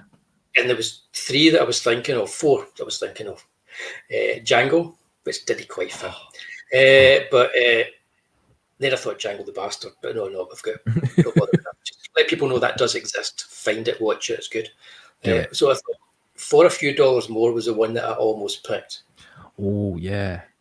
Because it's one of these stories where you have the character that Van Cleef plays, where you generally, you just learn his backstory as the movie progresses, and that leads up to the big finale where it's him and the bad guy. Yeah. And it's just brilliantly orchestrated. Where you've got the Morricone music playing, and they use like these kind of like watches that play this little musical tune. That's a little motif that plays throughout the movie. It's just it's beautifully put together scene, and a brilliant movie. So I almost put it in there, but then I just remembered this one's got Bronson in it, and we could not have a top 5 that didn't, or a top 10 that didn't have Bronson. So it is a revenge western. It's essentially 3 or 4 stories all kind of like woven together. It's about the end of the Old West, where men are men, as it were, kind of like, shooting and killing and drinking and all that kind of stuff. And the civilizing force of the railways coming through, and civilization is coming to the west. So it's about a changing time. And Claudia Cardinelli is she represents kind of like the feminine sort of like a positive future that's going to be there with this new West, and all these guys are kind of caught up in the violence of the Old West, and it starts brilliantly with a sequence that introduces us to Charles Bronson's character Harmonica, by introducing us with old style kind of like or old school Western actors like Jack Elam.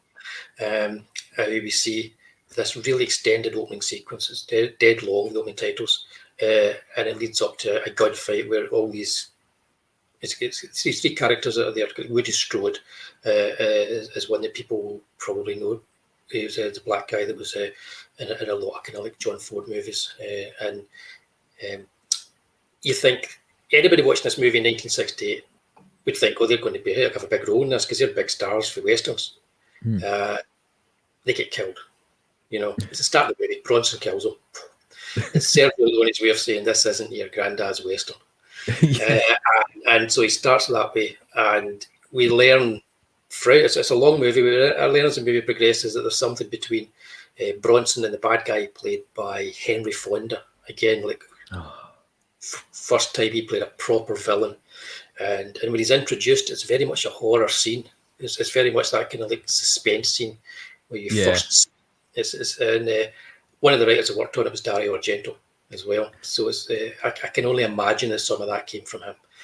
So you've got, I think Bertolucci also worked on it. There's loads of people that had their hands in the script at some point as this went on. But the whole story is leading up to him taking vengeance and revenge for something you don't really find out until the very end. It's brilliant when you get there. You love all the characters, even the nasty ones.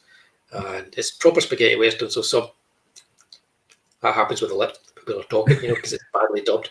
But it's better dubbed than most. Totally over the top. And it's brilliant. If you haven't seen it, why not? Get on it after this show. There you go. Excellent. I haven't seen it, so I'm going to add this to my list as well. You haven't seen it? You've seen the Eastwood ones. You've seen The Good, the Bad, and the Ugly. Oh, yeah. Seen those. Those are fucking fantastic. Have you seen Once Upon a Time in America? No. Right. Add that to your list after this then. Okay? Cool. That's the 2 you've got to watch for Sergio Leone's kind of like epic movies. Yeah. But this is his masterpiece, as it were. So excellent. I will get on this as soon as possible. And I do just want to quickly say to Stato, you are absolutely right. Darkman is a good revenge flick. And that's another one that I almost had in my top 5.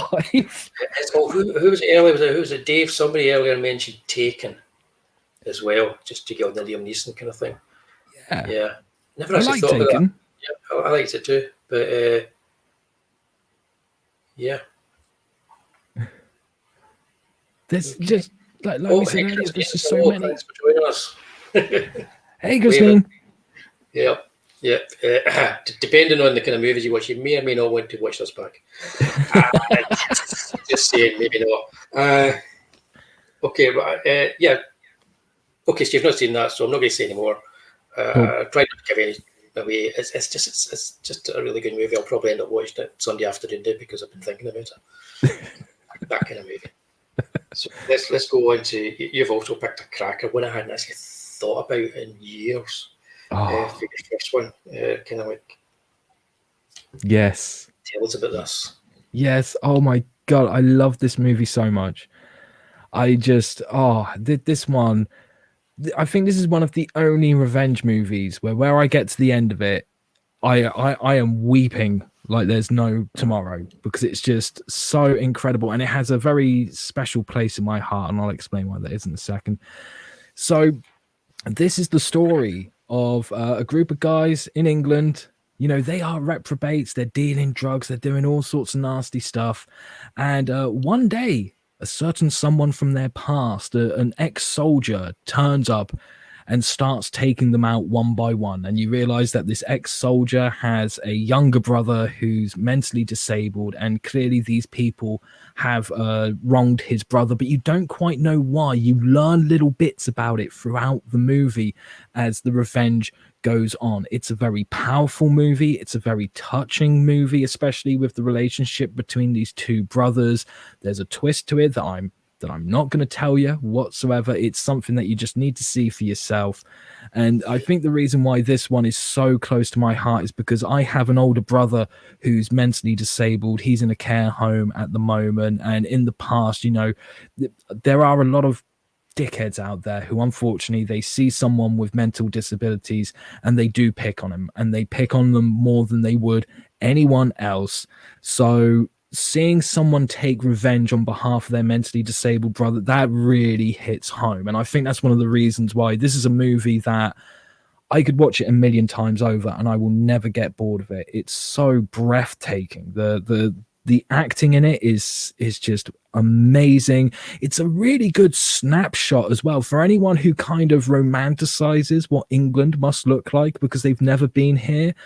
This kind of gives you a very accurate shot of what England really looks like. You know, it's not all of it is as beautiful as you may imagine. There are some beautiful places, but this kind of gives you the more down to earth what most of England looks like. And it's just I could praise this film till the cows come home, to be honest with you. But this is one movie that every time I get to the end of it, I am in tears because it just moves me so much. It's been a couple of years since I saw it, but I was doing research again today, and I was looking to see to let people. It is on Tubi as well. This is Harry Potter on Tubi, and so is Irreversible. What I remember most about this, first of all, it's like I wasn't expecting much going into this because I know Shane Meadows, but This Is England. Yes, which is a great movie. Yeah, that was a big thing, but it never really quite resonated with me. I don't know, but this was. I thought this was a much better, more cinematic sort of like a approach to what it was doing. It plays with all the tropes, all the revenge tropes. It does have. It's like about halfway through, everything kind of clicks into place where you're like, you know exactly what you're watching. You think you're watching one movie, and then you realise you're watching another movie, but it's the same, but different. It's really well done.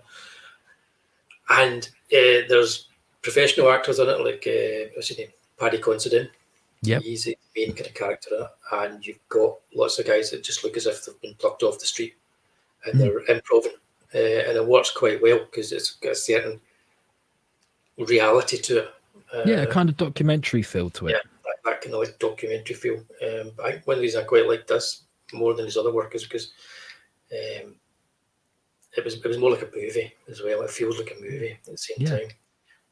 But yeah, interesting choice. I can't remember much other than the stuff I don't want to talk about because it will spoil it. I can't remember much more about it. But it's definitely one. Again, it's a dark film, but it's not irreversible. No, it's not irreversible. It's not I Spit on Your Grave, but it's one hell of an experience. And I think that's the best way to sum it up. It's an experience.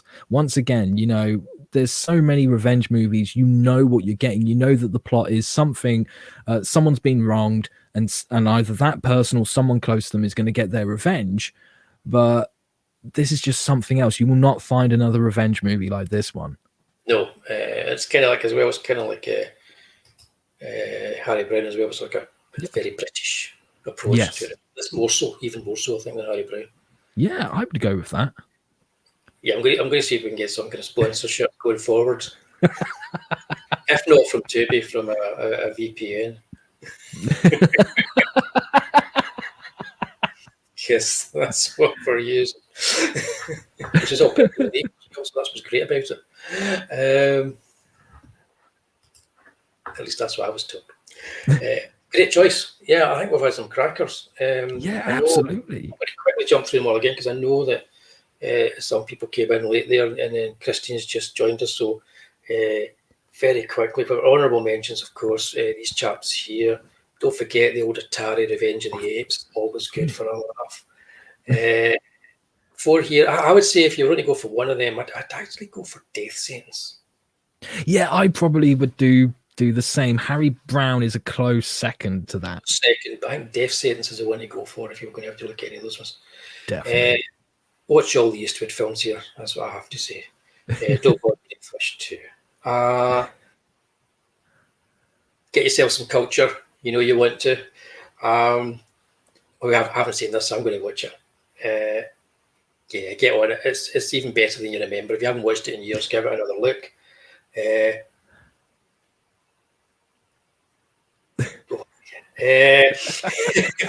Grindhouse film. 70s is one of those as well. Ultimate Video Nasty. Far more interesting than it's made out to be by its detractors. Pure quality. Everybody's going to be rushing in and try and find a copy of this now. Yes. Even if Kevin Smith had something to do with it. Yeah, best film ever. And blooming good number one choice that is for you, my man. Yeah. That's been the horror show. Is there anything else? I've been looking mostly in the chat trying to catch everything. What's that? You know what branches soon after this came out, I keep seeing constantly some of the baddies in there browsing the D. But, well, they're a scary looking bunch. Yes. They look like a proper kind of drug gang. Proper. It's like they're not a Hollywood one. They don't all have like yellow Mohicans. Noses, you know, and they really do look like someone's turned around to their family and said, "Do you know anyone who lives on a council estate?" kind of thing. Just brought them in and said, "Right." Yeah, they even have this. You look at the ones, the ones that are hard men, and the ones that are just there because they managed to exist there. It's like that. I think it's really well cast. Yeah, fun film. Well, not fun film, but you know what I mean. It's actually quite funny as well. I have to say that, especially if you're British, it's just bits of it that are actually quite funny, I think. Oh, yes, absolutely. But yeah, this has been the horror show. We'll be doing this again at some point. We'll have to pick something else to do specifically kind of like horror-based. We always got to touch on horror here. It's called the horror show, but it doesn't necessarily mean we're going to be just talking about horror films, as you saw tonight.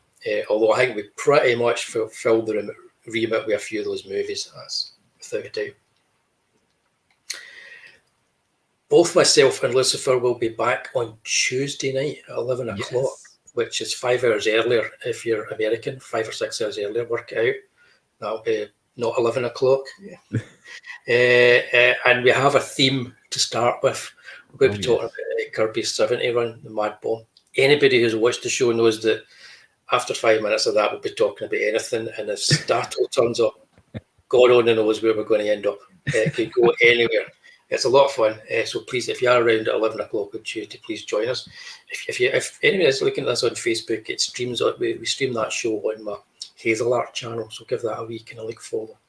I'm testing out the waters by streaming to different channels. That's if I still have a Facebook channel after that show. Yes, after this, there's a huge possibility you don't. I don't. That's no great loss, to be honest. But Statistical Zero and myself will be here on Thursday next week at the movies. It's season 2 of At the Movies, and our first show is this, the third of our James Bond specials. It's going to be very, very Welsh, indeed. So, peeps, just for you, it's going to be very, very Welsh. It's a Welsh special. It's got Timothy Dalton. He's not actually going to be there, but 2 movies, lots to talk about. I doubt it won't be a marathon show like this one, but it's going to be a fun one because the last 2 Bond shows were pretty good. So we're slowly edging our way towards doing Skyfall at some point in the future. Oh, yeah, it's going to happen.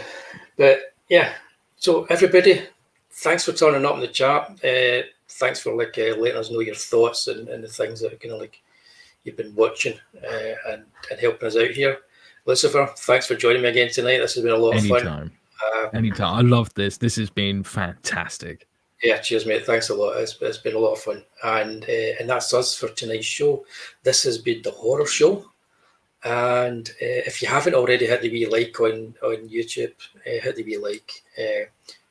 Get us out there. Check out our campaigns. They're awfully good. There's just a few days left from Lucifer's. He really needs to get to that finishing line too. So if you can, any help you can give him, even just by helping retweet that campaign out there, please do. Okay, so that's us then for tonight. Thanks everybody. We'll see you on Tuesday, and me and Stato will see you next Thursday.